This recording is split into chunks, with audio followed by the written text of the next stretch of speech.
As we continue to be in the spotlight for global investors, there are multiple approaches that investors can take to increase exposure in a particular market. Let's get you an expert on creating indices. Priscilla, Luke, Managing Director, Global Research and Design, APAC at the S&P, spoke to us. Here are what she has to say. I think, of course, using the core market cap weighted benchmark as a core asset allocation will still be an important part of the ETF market growth. But we have noticed that from our clients or partners, they are really into factor investing because in itself, a lot of quantitative strategy has been played around with active fund managers, and we have seen fund managers using like value, momentum a lot in their portfolio management. And we have seen really a demand into like they may look for a multi-factor portfolio, like put together different factors and try to smooth out the of the index, and we are working with a lot of potential clients to see what else we can do to provide indices so that they can track the performance of different strategies, so make it comparable to some of the active funds in the market. Perhaps my last question to you would be that can we expect those sort of products or launches of the ETFs as you were just talking about, or perhaps any high sort of indices or products related sort of structures? Do you see any sort of appetite coming for direct products? Styles being used by the fund managers is definitely one thing where again you can provide to them, but as it for the investors, investable products, do you see a demand for that at present?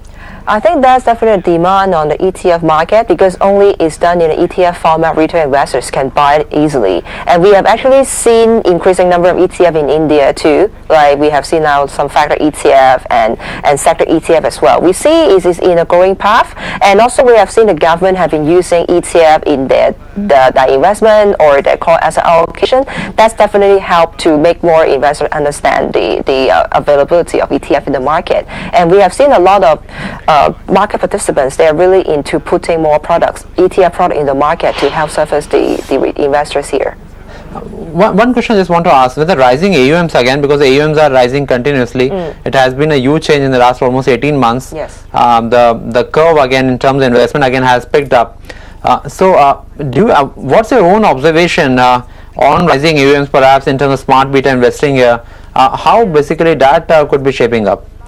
I think again it depends on some macro factors. For example, for India, I think the interest rate is quite high already. So might be high yield equity might not be attractive as some of the high yield vehicles. But that said, primarily because the interest rates are already high. Yes, exactly.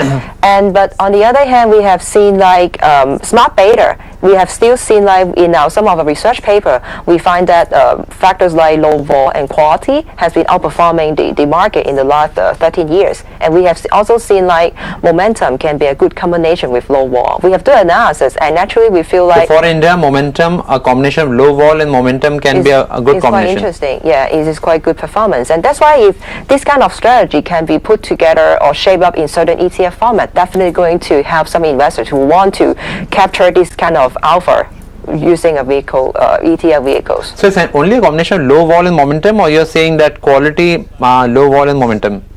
Low vol and quality itself has been performing quite well over the long term, but we have seen there's always a correlation between low vol and quality. If it's the quality, then perhaps that should be. Yeah, but at the same time, you notice that low vol and quality is kind of like defensive. That's why you will not be able to outperform in the market uptrend. That's why you can think about the way we create multi-factor indices. We want to put together 2 or 3 factors that have lower correlation, so that on the market is in the uptrend, you try to capture exactly. Right.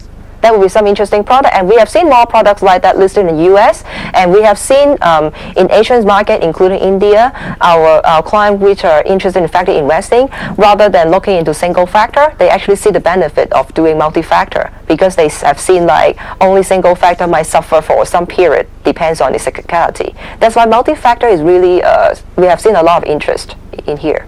And any other combination in your own study which you think perhaps is working out well in India? Yeah, I think the other factor would be we have seen like value and quality would be another one, because as you know, people want to buy high quality stocks, but when the quality stock becomes too expensive, you kind of want to put a value overlay on top of it and make sure you don't get into too much exposure to the expensive stocks. That is another interesting combination. Right, and also because again, couple of stocks again they have done well over many years. And again, those actually have traded at very high valuations, so which means they don't fall in the value bucket here. So any sort of observation perhaps around that style of investing, perhaps they fall into the momentum category. I'm just trying to ask you, like, because I think a lot of viewers, they would be thinking like even that perhaps, because there are a lot of stocks, but there are a handful of stocks again which again they keep on actually getting traction from investors there. So any that sort of observation where perhaps higher dividend yield or any other sort of styles working? I think high dividend yield is something always work for some kind of investment profile requirement. Even though in India, as I said, interest rate is high, but still, if you look at dividend, it's actually we have seen putting the dividend is actually have a more steady return in terms of dividend cash flow. That is very attractive for a lot of investors, because if you look at value or momentum, they are more cyclical. But indeed, for dividends, on one hand, it's kind of like a value matrix, but at the same time, it's kind of capture the company that have cash flow to pay dividends. That is also why we have seen a lot of market participants, they like to do dividend investing, and it is actually very easy to be captured by an index and be tracked by some other passive vehicles.